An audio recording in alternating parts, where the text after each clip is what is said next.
ချင်တာတော့ dimension style အကြောင်းလေးပဲဖြစ်ပါတယ်အခုတက်မှာတော့ဒီ window မှာပေါ့နော် dimension လေးတက်မယ်ဒါပေမဲ့ဒီ window ကို print ထုတ်တဲ့ချိန်မှာ 1.4 နဲ့ထုံးမယ်ဆိုလို့ရှိရင်ကိုက 1.4 နဲ့ dimension တက်ရမယ်1.4 နဲ့စာရရမယ်1.4နဲ့multi-leader တက်မယ်ဆိုလို့ရှိရင်လည်း1.4နဲ့တက်မယ်ပေါ့နော်အားလုံးက1.4ဖြစ်နေရမယ်ဒီ drawing တစ်ခုတည်းမှာပေါ့နော်ဒါမှ site တွေအကုန်လုံးကညှိပြီးတော့ presentation မှာလှမှာပေါ့နော်အဲဒီတော့လောလောဆယ်ကတော့ dimension style တွေတက်ပြချင်ပါတယ် dimension style တက်ဖို့အတွက်ဗာသိဖို့လိုလဲဆိုလို့ရှိရင် overall face scale ကိုသိဖို့လိုတယ် overall face scale ကိုသိဖို့အတွက်ကိုကဘယ်လောက် skin နဲ့ထုံမလဲပေါ့နော်ကိုက 1.4 နဲ့ထုံမယ်ဆိုရင် 1.4 လက်မကိုတပေး skin နဲ့ထုံမယ်ဆိုလို့ရှိရင်ချက်ချက်ကမြောက်လိုက်လို့ရှိရင်တစ်လက်မအတွက်ဆိုရင်48လက်မရမယ်ပေါ့နော်အဲဒီ48လက်မ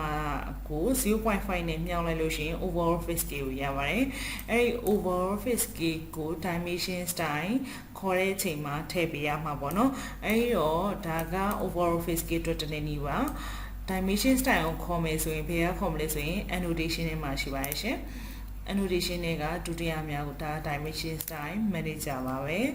ဒါကိုနောက်တစ်နည်းခေါ်ခြင်းလဲဆိုရင် format ထဲမှာလည်း dimension style ရှိတယ်အသစ်ခေါ်လိုက်မယ်ပေါ့နော်အခုဒီတိုင်းပဲခေါ်လိုက်တော့မယ်အသစ် new ကိုက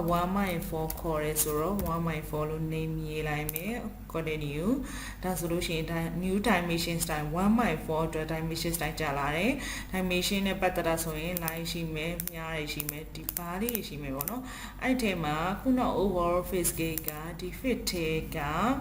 use overall face scale ကိုကသုံးမယ်ဆိုတော့use overall face scale မှာခုနတွက်ထားတဲ့24ကိုထည့်မယ်ပြီးလို့ရှိရင် primary unit မှာ architectural ပြောင်းပေးရမယ်ဘာဖြစ်လို့လဲဆိုတော့အနောက်မှာ unit format ကို architectural လုပ်ခဲ့ပေမဲ့ဒီမှာ decimal ဆိုရင်ပေးလာမနဲ့ပြမှာမဟုတ်ဘူးအဲ့ဒီတော့ကြောင့်ဒီမှာ architectural ပြောင်းပေးမှာပေးလာမနဲ့ပြပေးမှာဖြစ်ပါတယ်အဲ့တော့ဒီနှစ်ခုပဲပြောင်းရအောင်မယ် okay closeတက်မယ်ဆိုရင်တော့ဒီပေါ်က dimension လေးရှိတယ်သူကတော့ဒီမှာအများကြီးရှိရပေါ့နော်ကိုကအဆောင်တက်ချင်တာလားအတက်တက်ချင်တာအဆောင်တက်ချင်နေဆိုရင် align ပေါ့နော်အတက်တက်ချင်နေဆိုရင် linear လေးနဲ့ကိုတက်ချင်တာ first point second point ဆွဲထုတ်လိုက်အောင်ပါပဲ